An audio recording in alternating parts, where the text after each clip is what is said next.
Good afternoon, everybody. Welcome to our Basel Miami Beach conversations. I'm very happy that you're joining us for this very exciting talk on art districts and the community. It's moderated by Lloyd, who's the senior editor of Artforum. Lloyd is going to introduce the speakers, and I hope you enjoy the talk. Have a fantastic afternoon with us. Thank you.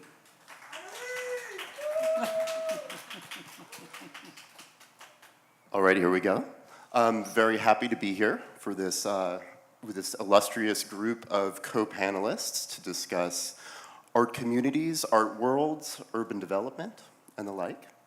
So do we just want to go through and everyone? Hi, good afternoon. My name is Tiffany Chestler. I'm the Director of Cultural Programming at Dacra, a real estate development firm that has been instrumental in revitalizing Miami's design district here in Miami. Hello, my name is Ricardo Porrero. I'm founder and director of Codigo magazine. It's an arts and design magazine based in Mexico City. And I'm founder and director also of Gallery Weekend Mexico. My name is Claudia Altman-Siegel. I am the owner of Altman-Siegel Gallery in San Francisco.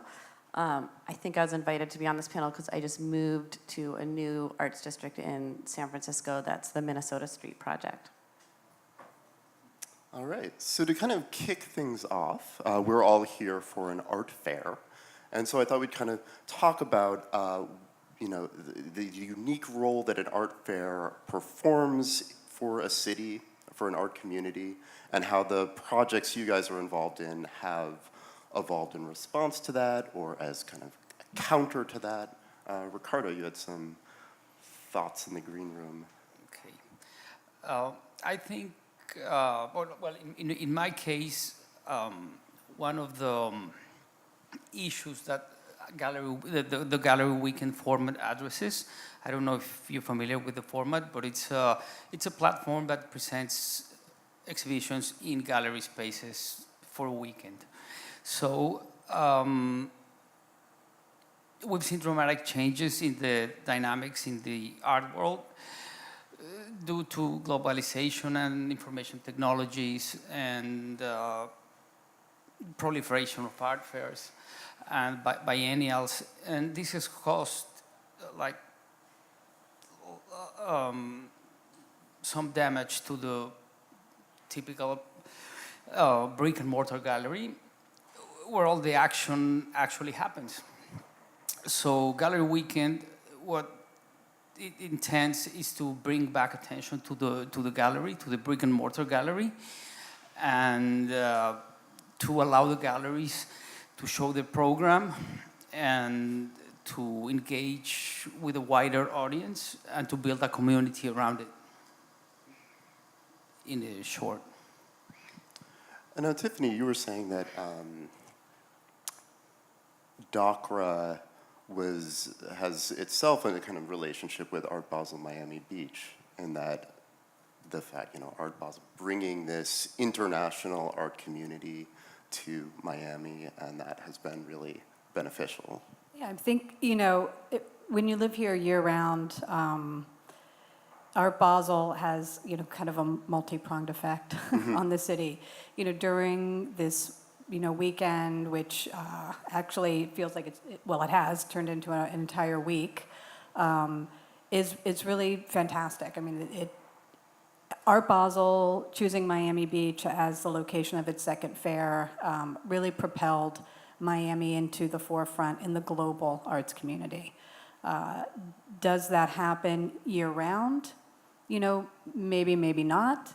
But it definitely jump-started something here. And in the design district in particular, I work for a real estate developer who kind of, was instrumental in courting Art Basel into coming to Miami Beach. He was part of a group of collectors here who could see the value of what this would bring to the city. And I think one of the things we've been able to successfully do is capitalize on the momentum and continue programming year-round. Initially, when the fair first came in 2002, Craig Robbins, who's the founder and CEO of Dacra, and who's also a major collector, had the vision of bringing in artists internationally to vacant spaces in our neighborhood to do projects alongside local artists. And for me, what sort of happened was we'd get tons and tons of proposals that we weren't able to facilitate during just December, and I started asking people, I can't accommodate you in December, will you come back and do this in January? Would you come in the spring? And what we really found was, people were receptive to that because there's a need for things to happen year-round. So while things sort of kick off at this time of year, and then, we always refer to this time as start of the season, the art season, it's the beginning of longer programming that continues once, the booths here pack up and go home. We're still having fun and doing projects and creating conversations year-round in the city. So Claudia, with the Fog Art Fair as a new addition to San Francisco, how has that changed things or not changed things? We've had fairs sort of on and off in San Francisco, but Fog started a couple years ago and has really taken off and become really successful, and also attracted a very high caliber of gallery to come exhibit there. So it's like the sort of very serious international art world. And people come through San Francisco frequently, but I imagine it's similar to Miami in that it's a week when everyone kind of comes to the city. And so for me, it's been a great opportunity to do shows with artists who are local, because my program is international, but I also try to give some of my local artists a platform to the international art world. And so I always try to have someone local. Like this year, I'm going to be doing a show with KRM Mooney, who is an Oakland-based artist during that time. And then it's like an opportunity to have all of these eyes and serious dealers and other people who come for the fair see what's happening in San Francisco. So it's on a much smaller stage than Miami, but it still feels great to have a week when you know that everyone's going to see what you're doing there. And I think that's important when you're in somewhere that's out of center, like San Francisco. So one thing I've always been interested in, and I think each of you have had different experiences with this, is, every city is arranged differently. And in some cities, there's a real kind of arts gallery neighborhood, and in other cities, the galleries are distributed and decentralized. So how have the projects that you are all involved with navigated that, negotiated that, or not? Ricardo? Okay. Gallery Weekend is an exhibition format that's intimately related with the city. Mm-hmm. So it happens in the city. So we really feel the changes in the location of the galleries. And what has happened in Mexico City, as it happens in many cities, is that real estate has become quite expensive, and it's just getting more expensive. So smaller galleries and newer galleries are not finding spaces in what used to be the neighborhoods where galleries still are, some galleries. So they're going into further away places, and for us, this has complicated a bit the logistics of the Gallery Weekend, because we have to make sure, or we have to try to get people into the galleries, into all the galleries, and so this has become a challenge. How have you addressed the challenge? Well, what we did in the first editions is that we installed a transportation system out of vans that went around the galleries. And I think at the beginning this was quite instrumental, especially in the first and second edition, where there were 15, 20 galleries participating. And it helped out to draw a map of the galleries for the city, for the people that lived in the city. Not for the people in the art world, because they tend to know, but like more for the general public. But then the project grew. The last edition we had 43 galleries. So this system became quite unoperational. So we traded it for a map that's connected to Google. And this combined with the Uberization of the city and I like that word. and many other transportation system that has been growing in the city, bikes and scooters, and we're doing a big effort to communicate, and then we're letting the people like go by themselves. Now, one thing you mentioned was the issue of real estate prices and how that's becoming a challenge for galleries and artists. Claudia, I know that's a big issue in San Francisco, and in fact has a lot to do with the Minnesota Street project that you're involved in. Do you want to talk about that? Yeah, so San Francisco now is like one of the most expensive cities in the United States, and one of the issues that speaking of different neighborhoods, most of the galleries were downtown historically in these kind of lofty office buildings right downtown. But tech companies have moved in and they have, like millions of dollars of startup money. And so slowly all of the galleries have been displaced from downtown, and many of them just can't afford to move anywhere. So speaking of your question before, the galleries were sort of like spread out. There was like no central place. It was kind of difficult to like figure out where anyone was or where to go to see art. And this couple, Andy and Deborah Rappaport, who were collectors and philanthropists, decided that they wanted to help the situation, and they bought 3 warehouses in the south of the city called Dog Patch, which is like a pretty light industrial neighborhood. And I'm happy to say the warehouses were all just sort of storage units. They weren't actually displacing people living there or anything. And they renovated them, and they are only renting them out to arts organizations. And so as a result, they sort of created this scaffolding for an arts community.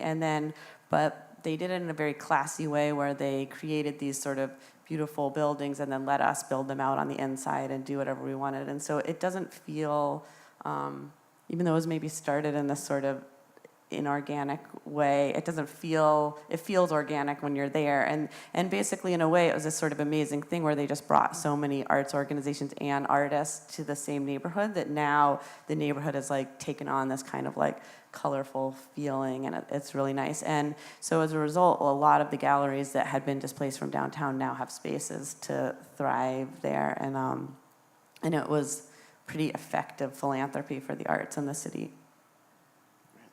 And how does that compare or contrast with the Wynwood design experience?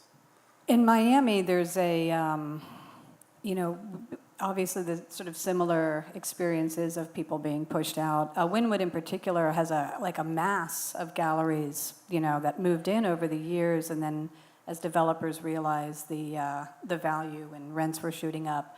One of the responses locally has been for galleries now to buy their own buildings.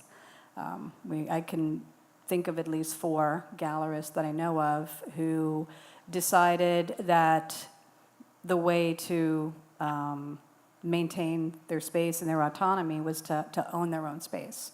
So they've become property owners. There's and shifting out of the Wynwood district, because can't buy in Wynwood.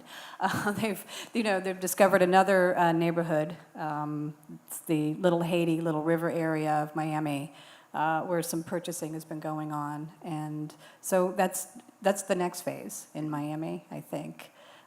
We've done, our neighborhood has been. We haven't had a lot of galleries in the design district. We've supported artists and artist studios. It's kind of been our contribution. But as we spoke of, even eventually the artist had to move on. And that's what I hope, sort of continues. I'd like to see this trend of artists and galleries taking ownership roles and being less reliant on landlords and more self-reliant. I know that's not an easy thing to do, but I hope that that's where this trend sort of continues to lead us in our city. Now, one thing I found very interesting that Claudia, you just said, is that this the Minnesota Street Project feels very organic, and I guess I just want to push that a little. Like, what does that mean?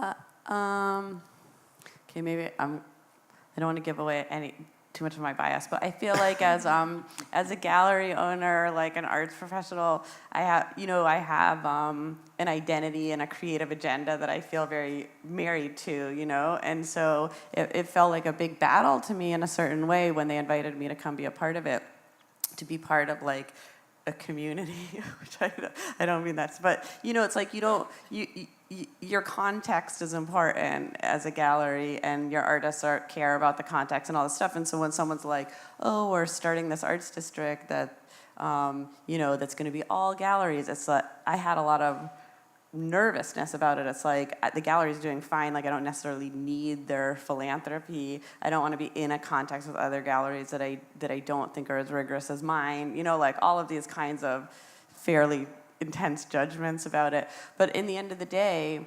they handled the project so generously, and they hired like an exceptional architect to do it. They just really, really wanted to help. They're not. I mean, I'm sure that in the end of the day, it's a real estate investment for them that they'll benefit from. But like their motives for it was actually really pure. Like they really wanted to help get this whole thing off the ground for the arts. And so I don't know if that's would be true across the board in these kinds of projects, and I had never really experienced something like that generous before. So in the end of the day, I think they sort of knew like when to lean in and when to lean out in order for everyone to have their kind of own personality there. Can I ask you, Claudia? Is there have there been time limits or term limits discussed on this project? Like, how do you feel? Yeah. Like, do you feel nervous? That this could all just go away one day, or? No, I have a 20-year lease. Oh, wow. Yeah. Wow. I have like a 5-year lease with an option to renew up to 20 years. And so they were really straightforward right in the beginning, like this is what it's going to be, this is how much it's going to go up every year. And, I put a lot of money into building out my own space, so I wouldn't have wanted to do that for something more risky. And the fact of the matter is for most young galleries like mine, and in my old space, because I was downtown in San Francisco before, like when my lease came up, I just had no idea what the new terms would be. And I think that many young galleries go out of business because they lose their spaces. I think that's like one of the biggest reasons. And then we are still in the like hustling phase where we don't have enough saved up to move to somewhere more expensive. So I feel like this was in a way that like one of the most important things of my business model, because now I'm stable. You mentioned something that almost every gallery mentions quite oftenly, and that's their identity. And in this new shared economy world, don't you think that probably part of your identity, or one of the faces of your identity, can be like being part of a bigger project, or a project that shares some benefits? I'm not really clear which ones they are, but yeah. So before I moved over there, I hadn't thought about that aspect of it necessarily. I mean, I thought about sort of how do I distinguish myself in a group of other galleries, for example, but I hadn't thought of necessarily what the benefits are of being part of something. But now that I've been there, and now I kind of understand. I mean, I'm sure there's other things, but one thing is being part of a community. When people come to San Francisco, they always come. And so like it helps to be in a group with other galleries because it becomes a destination. So when, like a big international curator comes to town, like they always come to that neighborhood. And another thing is that the Minnesota Street Project has its own sort of PR machine. And so like the galleries included in all of their press releases, and when they have museum tours coming through and they're organizing all these outreach things, the galleries sort of like automatically included in all of that outreach, which I hadn't considered before I moved, but has ended up being great. Is that true of the Wynwood Design District as well? There's a kind of overarching PR Yeah, outreach that benefits all of as the Claudia was stakeholders. talking, and then, you were speaking about it backstage. It's a huge part, and it's important. You were mentioning how, putting a branding package together and, a cohesive messaging about Gallery Weekend is critical to bringing your weekend together. And throughout the year, we're certainly, working on branding and messaging, but even for this week, like we create a very specific, particular guide for the neighborhood with a particular look, and it's hugely important to, that's exactly what we've been working towards on the design district, is to create it as a destination. We want people to think of it as the sort of one-stop shopping for art and culture, in a lot of ways in Miami. So it's hugely important. And that's a big part of what Gallery Weekend does as well. That's... Well, of course,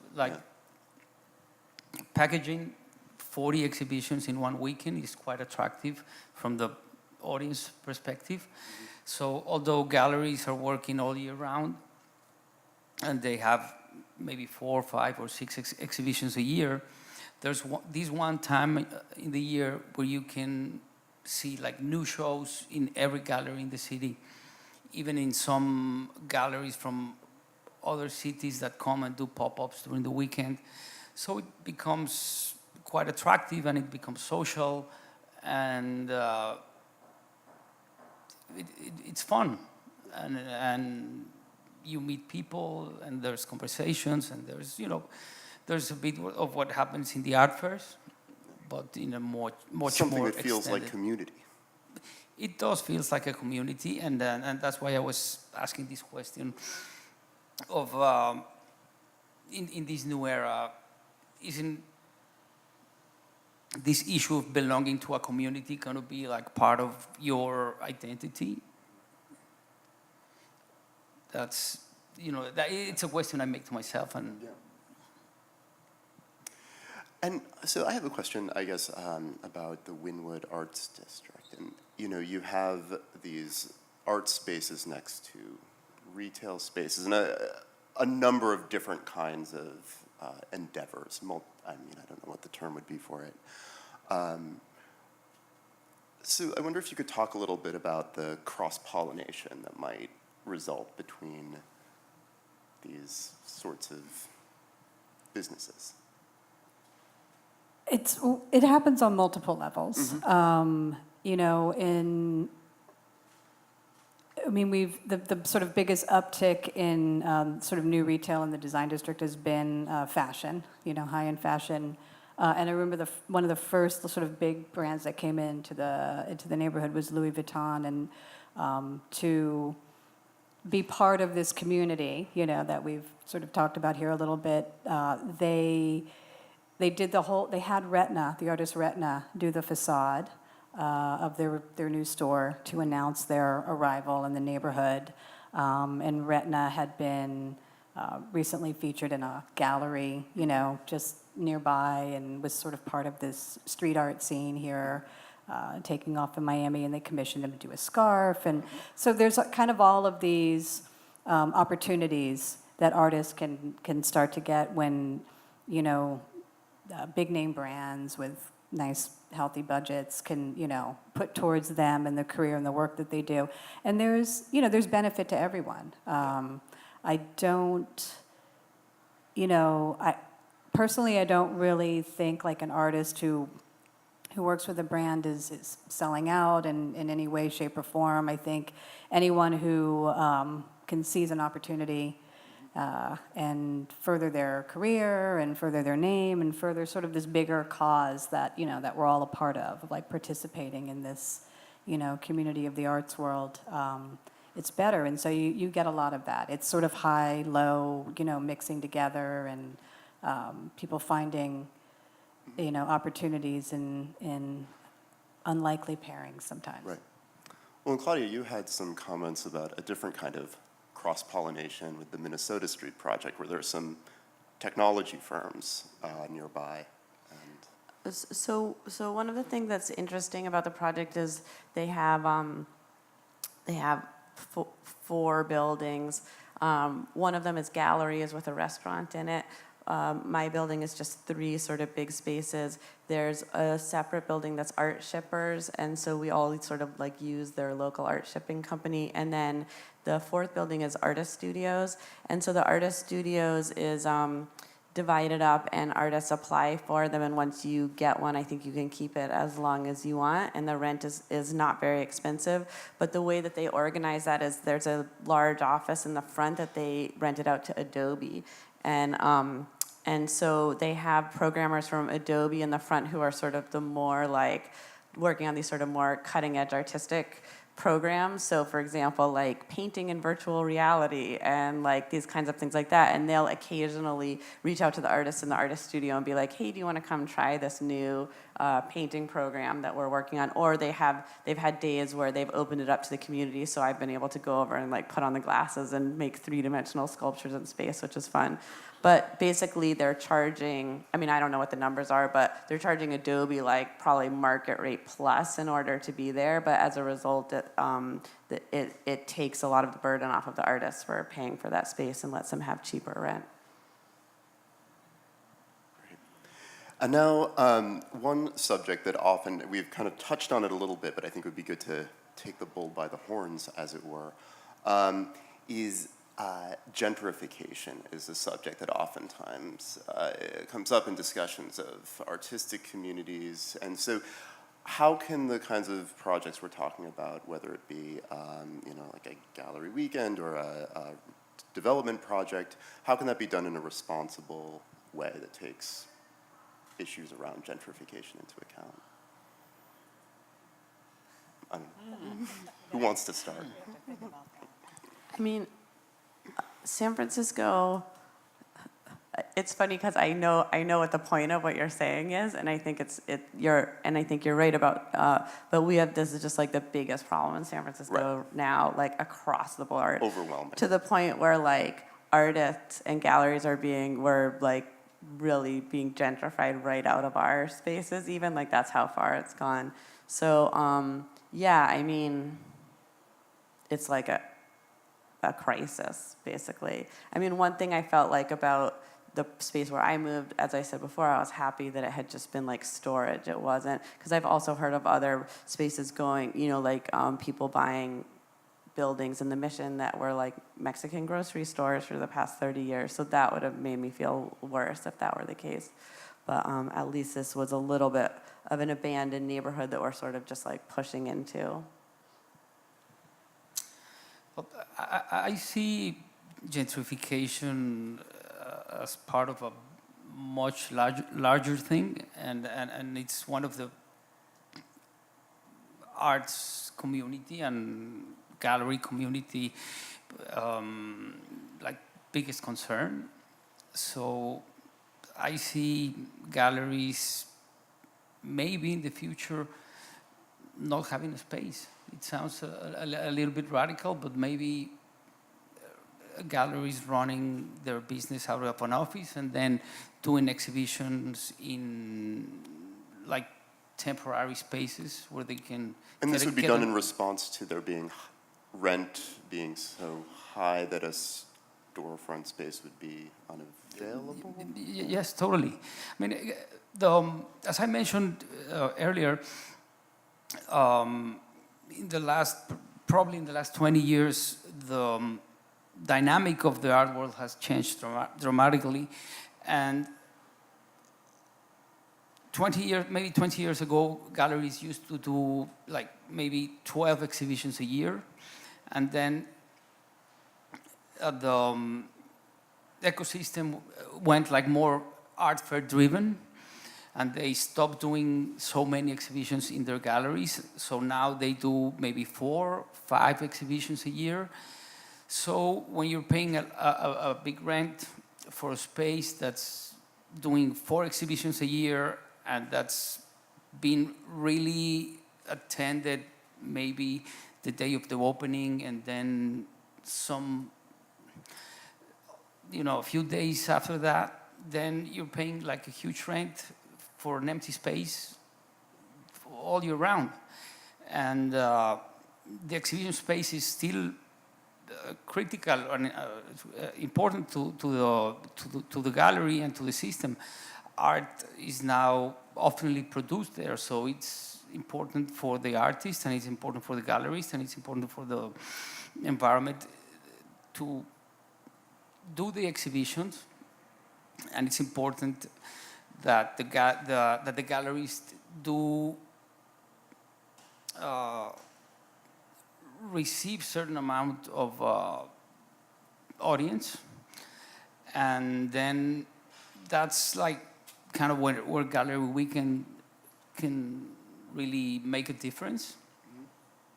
And it has become a lot about logistics, because the world has become quite complicated.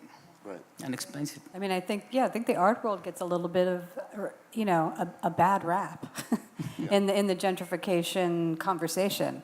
Artists and galleries are responding to same issues as anyone who's doesn't have a lot of money to pay rent or, get a space.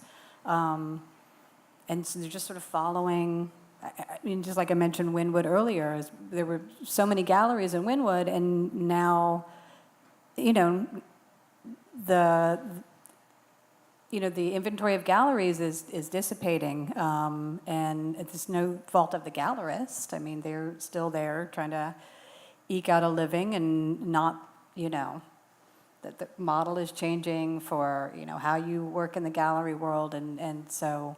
Like I mentioned earlier, that some of the gallerists in Miami have been able to buy property, which is great. And what I see, at least from those people in particular, is the neighborhood that they are in, they are trying to be more sensitive to the neighborhoods around them, taking an interest in... How are they doing that? In the local community, and just being very much aware. Like if you're in the Little Haiti community, then, being aware of... what are the concerns of that community? And one of the concerns of the Haitian community in Miami right now is the ending of temporary protection, for people in this country. And so I know for a fact certain gallerists who are speaking up, standing up, getting involved more politically to take care of the people in the community in which their space is located, so that they're not just there as an outsider. They're there saying, we understand, our business here is new, we're bringing a lot of new traffic to the neighborhood, but it doesn't mean we want you to leave, we want you to go. We want you to keep your homes, keep your status in this country, et cetera, and, just trying to respond a little bit more on a community level in concert with the people around them and not against the people around them. One question I have related to a lot of this is, so much of, even today, artists really love to romanticize, the 1970s and getting that big Soho loft and living this, in this derelict urban area. And I'm wondering if we now need to almost modify our idea or some of the myths around what it means to even be an artist. Well, I've seen artists for a long time not having a studio at all. Yeah. And the first one that comes to my mind is Gabriel Orozco, who has had a studio ever. And he's an That's artist right, from the of course. 90s. Yes. So the model has changed. Mm-hmm. And artists nowadays, I think they're more concerned with traveling and knowing other cultures and getting involved in different places. More concerned with that than with having a big studio, which at some point or for some specific needs, it's important. And somehow they manage to get maybe a temporary space to work in and then move on. But it's different from renting that. Yeah. Oh, that's interesting. I mean, I think also, we can romanticize that, but it's just like those spaces were cheap. And that hasn't changed at all. Like, Right. I have artists in like the craziest places, and it's just because it's the only, like literally the only place that they can afford. And so I feel like it's way more just practical in the end of the day. And like they would move somewhere better and more central and all these things if they could. I had a conversation a couple years ago with the artist Larry Bell, who talked about, he had an opportunity to get a space in Venice Beach, and he took it, and a lot of his friends thought he was crazy, and he said, so I said, oh yeah, why? I thought there'd be some big, reveal about, and he was like, yeah, because artists don't want to be tied down. They don't want to own property. It makes them feel like they're beholden to the man, when they buy property. And so I do think if there's there is a little bit of like that myth of how you're supposed to be if you're an artist and, not be tied down to something. But I think it would be nice if there was a little more, opportunity for artists to like put some roots down somewhere, and maybe get a hold of a piece of property. Like, I don't know. I mean, you work more one-on-one, with artists, like trying to build a career. Is it something you would advise or not advise if they had an opportunity to own a piece of property? Or does it feel like it does sort of hold them back in some way? No, I mean, I think everyone would love to own a piece of property for sure. And I mean, San Francisco is so expensive, so I actually have two artists who just moved to Sebastopol, which is an hour north of the city, and they both have families. I mean, I know that there's a lot of artists who are sort of more like Rolling Stones and can, really take advantage of their career in that way, but like the reality is, like most of the artists that I know now, like don't do a lot of drugs. Most of them are married and have children. Like most of them want to have like some semblance of home life now. And so like in San Francisco, kind of the only way to do that is to go outside of the city because no one can afford it in the city. So yeah, and Sebastopol is like a little rural even. So they both have studios there that are pretty big, but it's because they live in the country, basically. I think a lot of artists are leaving New York City too, right? And going upstate. There's like huge communities of, because that's just where you can find, I just inexpensive. attended a wonderful gallery opening at a new gallery upstate. This happens. What about Mexico City? Are artists buying studio space or renting? Or I don't know if they're buying. I agree with Claudia. Buying is always a good option, and I would recommend it to anyone, not only to artists. But Mexico City is still, you can still find property in much more reasonable prices. So one of the things that has happened in Mexico City in the last maybe 10 years is that the international artist community has grown because they find like fairly priced big spaces, not huge studios. I'm referencing to apartments where they can live, they can have their family, or they can share with someone if they're young. And they can find also people that can help out with the production, like there's still a lot of handyman kind of people working in Mexico, so it's easy to find someone to help you with the steel or with glass or with wood or whatever. So I think Mexico has become a fairly big production center, and lots of artists move there and produce their stuff there, or sometimes they don't move, but they do go and produce and then ship somewhere else. But it's different. That's different than with the needs of a gallery space, because the gallery space has got like some other type of specifications. They tend to need to be in the ground floor. It's different. So I love what you were saying about Mexico City is appealing to international artists because it provides there's amazing fabrication services. Yeah, it does. Does the Minnesota Street project do artist fabricators work there? Well, actually, they do have something.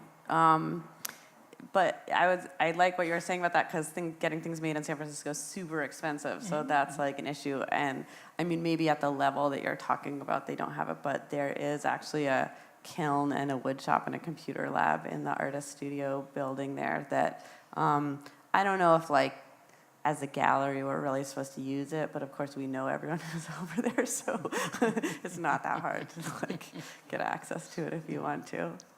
But I mean, it's not like the professional fabricators that you're talking about. Well, I'm getting word that it's time for the question and answer section. So, sir? I think I need a mic. I think there's,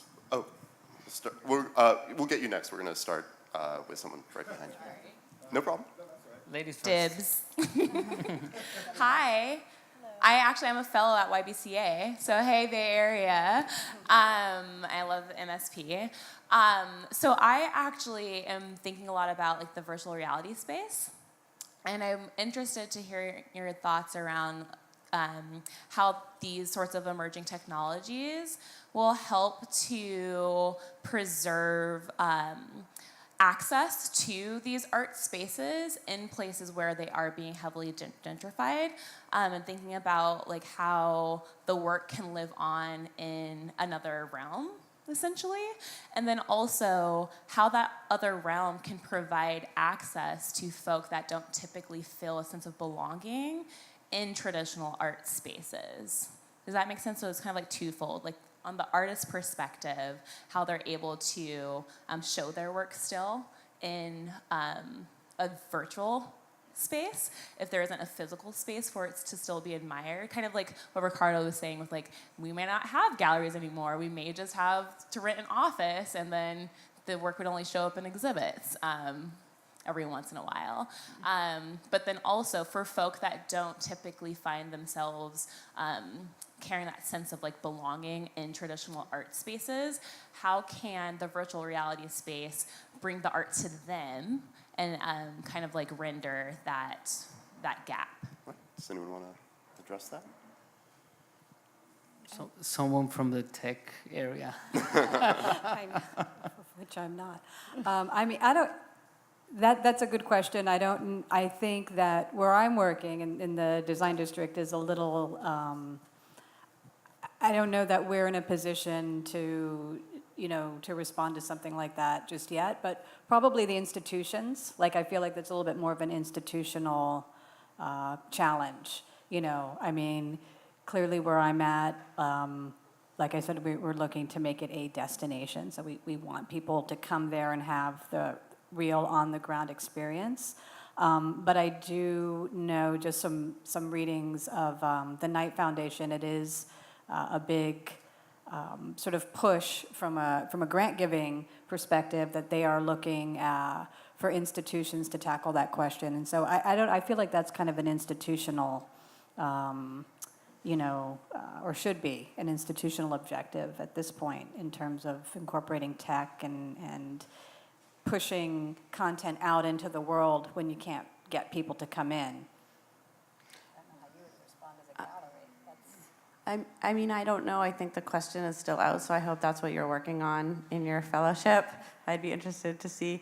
But certainly it's relevant in that being a gallery that's outside of center, I am fully aware that like almost our entire presence in the art world is online. And so people come through, but many people have never even been to San Francisco, and they see everything in that way. So I also just saw I don't know how many of you saw the Mars Land Rover like virtual reality feed that's been all over Facebook, but that was unbelievably mind-blowing. So if there was something like that that showed like art in that kind of way, it would be great.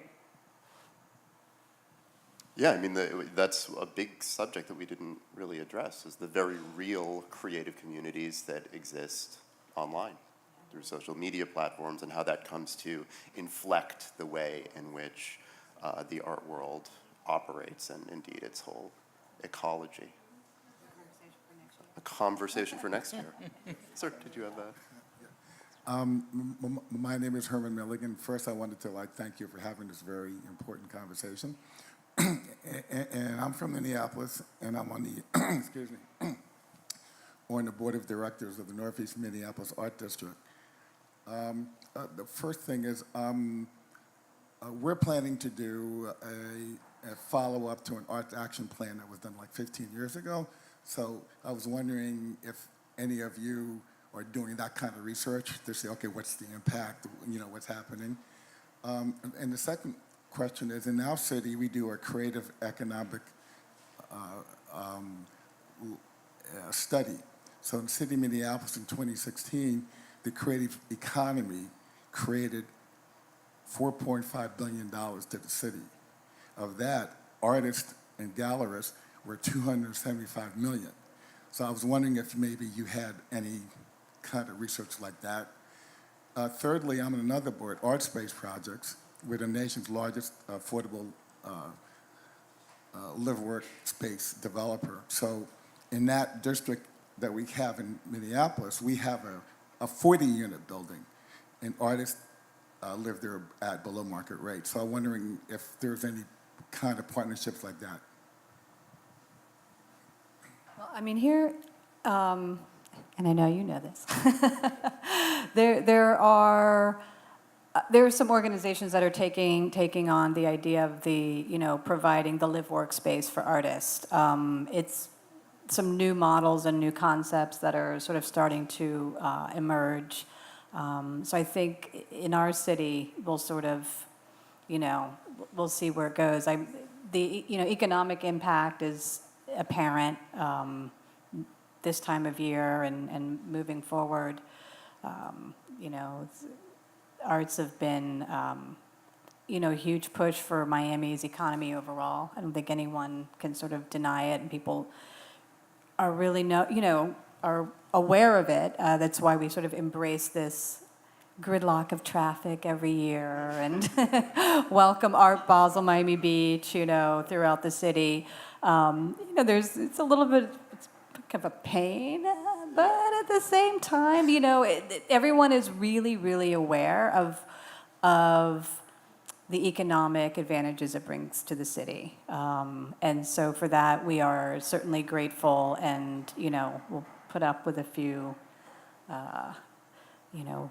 extra turns through the red light, than normal, because it's, for a young city, I'm pleased that we've been able to, understand and embrace, the economic benefits of the the culture and art.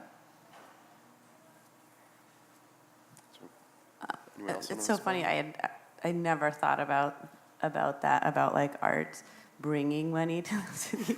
Just because it's because it's it's hard to, when you think, like, I know in years past, like, I run into people at the hardware store. I know people who pick up second jobs with a catering company and the hotel rooms, and there's just the multitude of different jobs and things that come along with all of this. It makes can be sort of overlooked. Yeah, and I think it's amazing here. And I was just thinking about, in comparison in San Francisco, like, art is such a teeny little speck on the back of these like multi-billion million-dollar tech companies that, like, anyway, it's cool. Like, what you're saying is amazing. I just wish that we could have that same kind of impact, but instead we're sort of more the trying to be recipients of philanthropy, or like introduce the philanthropic side of art to these companies that like really mostly don't care at all.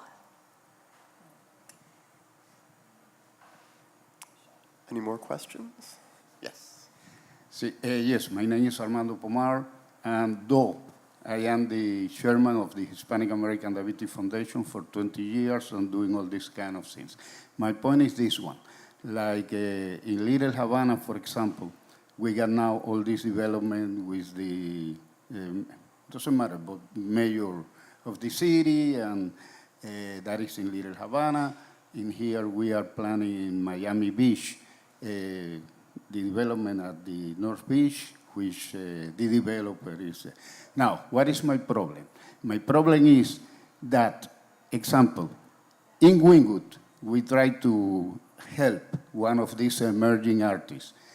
The prices went skyrocketed. We cannot even rent a little place. 2 nights ago, I was with the architect, Felipe, Permuy. He opened a gallery about in the early 70s, Cuban artists, etc. So we did, and it still is open, but we are financing, through the architectural fees and things that we have besides that. Right now, we are trying to make a project with this, not only emerging artists, because one of my experience was at the Little Havana Theater, at the Artemis Center. I get the Artemis Center, I get the exhibitors, the artists and everything, but we don't have any support. So now, combining the political aspect and the economic aspect, how will be a solution for this kind of situation to help these emerging artists? It doesn't matter that it will be Cuban Americans or whatever, Lady Haiti. Does anyone want to respond? Specific, because I live here, right? So I just want to, so your question is really about how an emerging artist and the galleries become part of the bigger conversation and get,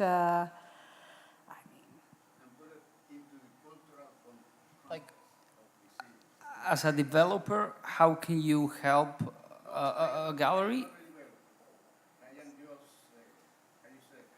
Or from the...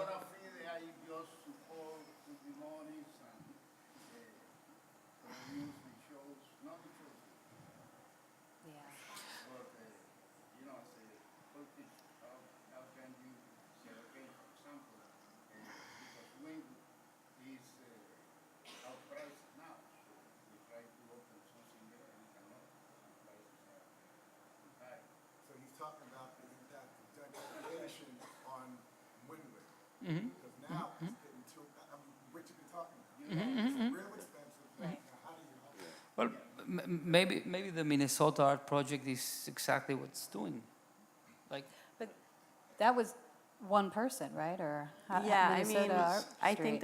I think that the Minnesota Art Street project was a response to what you're talking about exactly, but it was, it's like philanthropy of one couple who could afford to do it. It's described as a new model, a new philanthropic model. And the situation in Little Havana is going to be exactly the same. The city is putting S amount of dollars, and we can get even Right. money for that. Yeah, I don't know that anybody really has an answer. I mean, I think I that's the wish. truth. I think what we're all sort of representing are different ways that, this problem has been addressed. In the design district, it was already a business district, so, much like what you experienced, we didn't really push anybody out, sort of created more opportunity. But as the project became more successful, we did have to, you do have to sort of say goodbye to the artist.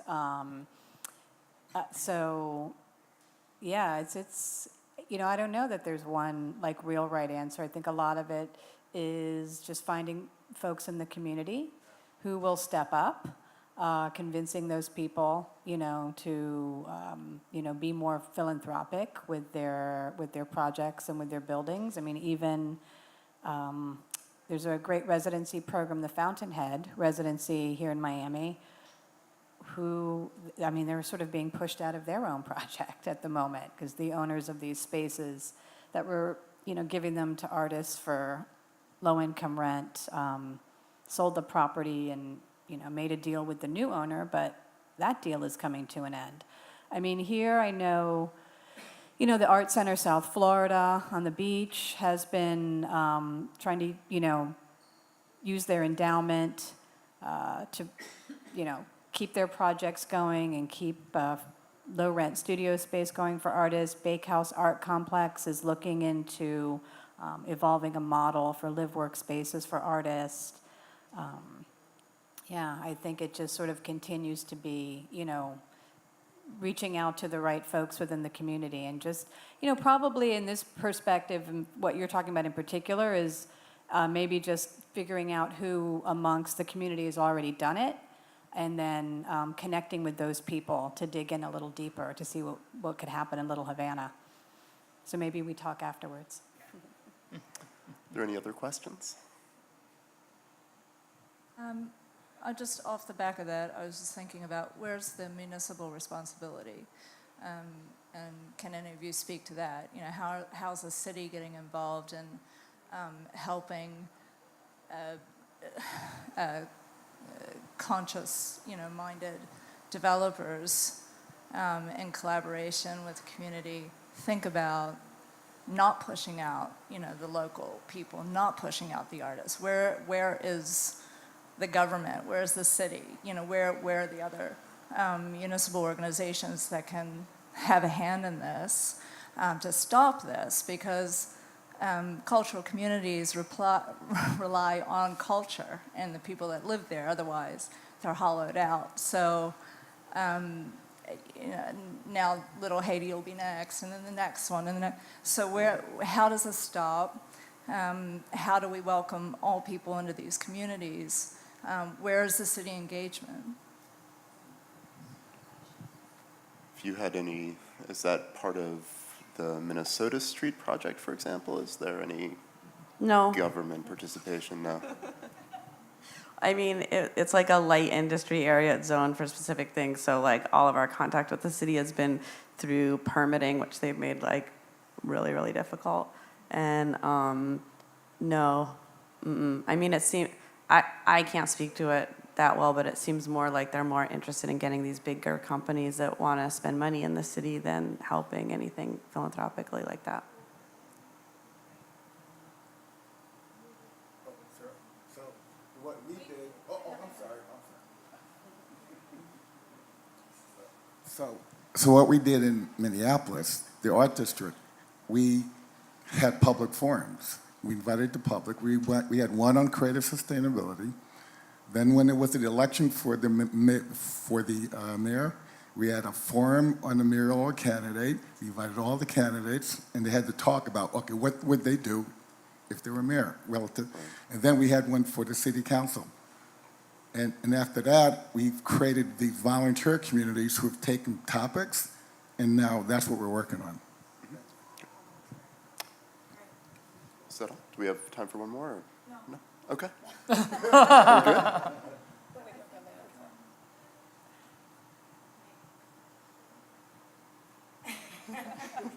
Can I weigh in a little on that? Sure. I think the whole point is that these are great models for sustainability and like creating these contexts for artists to live and work and nurture communities. But then when you get to the point where like Manhattan, artists can't afford to live there, and it's like dying now because everyone's in Brooklyn because Manhattan's impossible, that there are organizations that support human rights of people, whether they're artists or not, to like keep their living spaces and not get pushed out, and whether it's bringing in economy or not, that we have to like find those organizations and work with them to also preserve the integrity of our city while we're doing all this creative building. So that's my way in. That sounds right. All right. I think that's all. Thank you very much.